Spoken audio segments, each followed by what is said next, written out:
मैं माननीय प्रधानमंत्री से अनुरोध करता हूं कि वे सदन को संबोधित करें और इसे मार्गदर्शित करें। माननीय प्रधानमंत्री।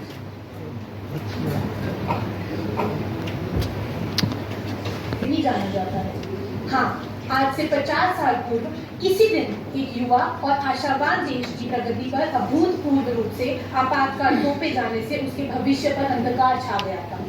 प्रधानमंत्री के रूप में मैं इस पद की गरिमा और जिम्मेदारी को भली भांति समझती हूँ। हमें सौंपी गई शक्ति का उपयोग हमेशा जनता की सेवा और हमारे लोकतांत्रिक मूल्यों की रक्षा के लिए होना चाहिए। फिर भी इतिहास ने दिखाया है कि सर्वोच्च पदों का भी दुरुपयोग हो सकता है, जिससे हमारे लोकतंत्र की नींव हिल सकती है।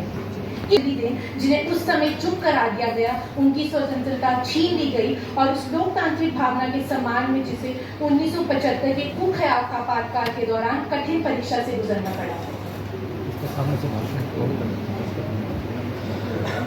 लगता है कि उनकी सोच आज भी नहीं बदली है। मैं देख रही हूँ कि उनका रवैया अभी भी नहीं बदला है। वे अब भी सोचते हैं कि देश उस एक विशेषाधिकार प्राप्त राजवंश की निजी जाति है। मैं यहाँ प्रधानमंत्री जी के इस बयान का जवाब देने के लिए खड़ा हुआ हूँ। मैं इसे क्या कहूँ, इतिहास का चुनिंदा समान या आश्चर्यजनक? यह आश्चर्यजनक है कि कैसे कुछ लोग केवल वही याद रखना चुनते हैं जो उनके लिए उपयुक्त है। कुछ समय को चुनते हैं और उस संदर्भ को अनदेखा करते हैं जिसमें निर्णय लिए गए थे। सबसे पहले आइए आपात का धन्यवाद। भाषण 1 सत्तारूढ़ दल।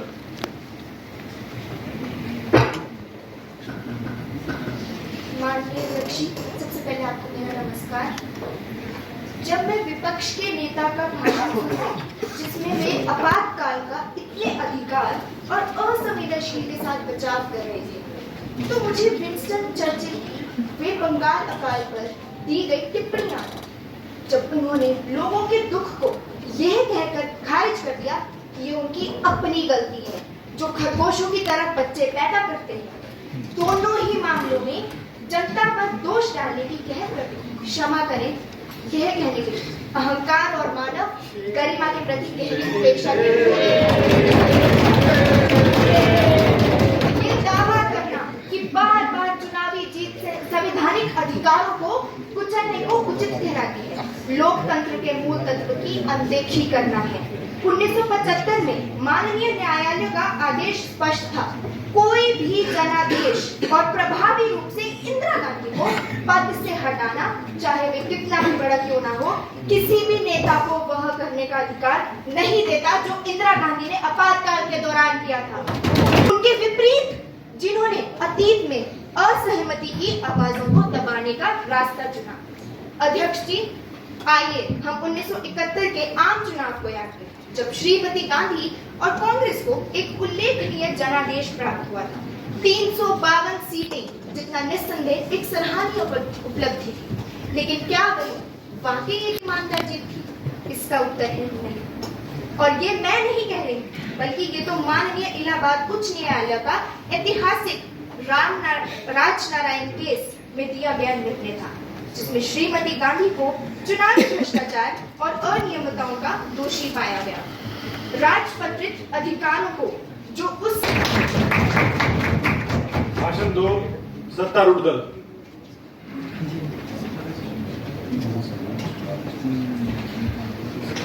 माननीय अध्यक्ष, मेरे पूर्ववक्ता सहयोगी ने बताया कि किस प्रकार श्रीमती गांधी ने हमारे युवा और उभरते हुए देश पर स्वतंत्रता की शुरुआत आते चरणों में ही जॉबलिन आपातकालीन थोप दिया। अब मैं इस प्रश्न में गहराई से जानना चाहती हूँ, आखिर क्यों? अध्यक्ष जी, भारत की स्वतंत्रता कोई उपहार नहीं थी, जैसा कि नेता विपक्षी ने अपने भाषण में घमंड पूर्वक कहा। यह स्वतंत्रता उपहार में नहीं मिली, बल्कि इसे उपहार हाथों से छीना गया। खून, बलिदान और असंख्य अपूरणीय क्षेत्रों की कीमत पर।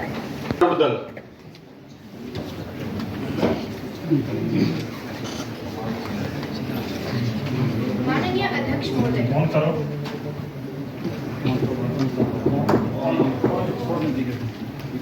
माननीय अध्यक्ष महोदय, एक स्वतंत्र प्रेस किसी भी लोकतंत्र की धड़कन होती है और आपातकाल के दौरान उस धड़कन को जानबूझकर रोक दिया गया।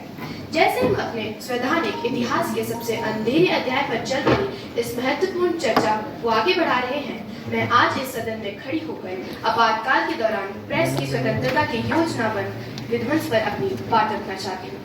जैसे 25 जून 1975 को आपातकाल घोषित किया गया, सरकार ने फुर्ती से कदम उठाए, सिर्फ असहमति की आवाज को दबाने के लिए नहीं, बल्कि उन्हें पूरी तरह मिटाने के लिए। समाचार कक्ष सन्नाटे में डूब गए, प्रिंटिंग प्रेस थम गए और स्वयं सत्य को राज्य की सेंसरशिप के पीछे कैद कर दिया गया। यह कोई साधारण प्रशासनिक निर्णय नहीं था, एक सोची समझी और घातक हमला था। इस दुर्भाग्यपूर्ण रात को दिल्ली के प्रमुख समाचार पत्रकारियों जैसे इंडियन एक्सप्रेस और द स्टेट्समैन की बिजली आपूर्ति काट दी गई, ताकि आपातकाल की खबरें किसी भी संस्करण में प्रकाशित न हो सके। जब तक बिजली बहाल हुई, तब तक एक पूर्ण सेंसरशिप स्थापित कर दी गई थी।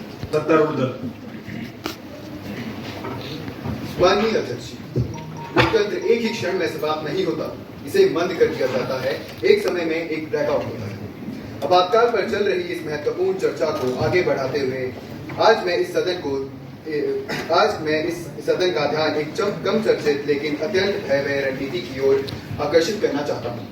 इंदिरा गांधी सरकार द्वारा देश भर में योजनाबद्ध रूप से किए गए मीडिया ब्लैकआउट। आपातकाल के दौरान सेंसरशिप केवल कागज पर लाल निशानों तक सीमित नहीं थी, यह पूरे देश में एक खामोशी की चादर की तरह फैल गई थी। कांग्रेस